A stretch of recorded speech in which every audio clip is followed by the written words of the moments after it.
Michael, you wrote and produced your own music, or how did your CD come about? I wrote 8 of the 11 songs on it. It's produced by Rock Romano, Okay. who's, I would call him a Houston music legend. He's been around for forever.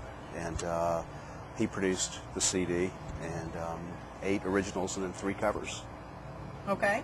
And you wrote your own music, you composed it. I noticed Yes. in the liner notes you do play other instruments besides guitar. You have piano in there for I yourself? played piano on one song. It was a simple, I can play, I know enough just to get in trouble on the piano. I use it to write on.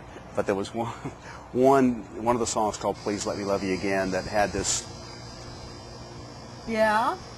signature lick, and it was just easier for me to do it. I knew I had it in my head, and so I just sat down at the baby grand and played it. And And Michael, I know you and I talked about your internet radio, because you said you're getting played on the internet. Is that broadcast and internet, all over the world. Yeah, and that you've gotten emails from people in different parts of the world that have heard your music. And well, yeah,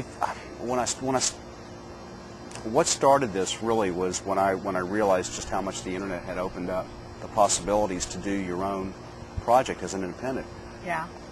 And I just stumbled across it at Borders or one of the bookstores and found a book about it, and it was almost like an epiphany.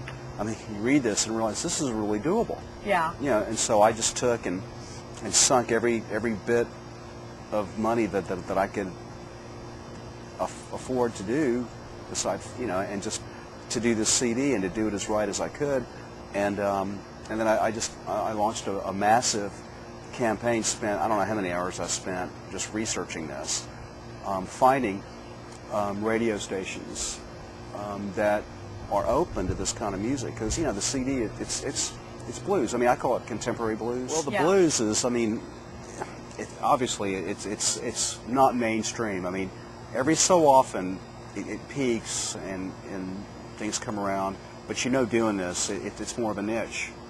And so whether it's the W.C. Handy or the Grammys, all that's wonderful. But recognition, or at least putting together something that merits getting out there and playing the festivals, and really something that would make a contribution, a real contribution to the world of the blues and just the world of music in general, you know, and something that has some validity, some real validity. And I think that would be the goal with this, the idea. Okay.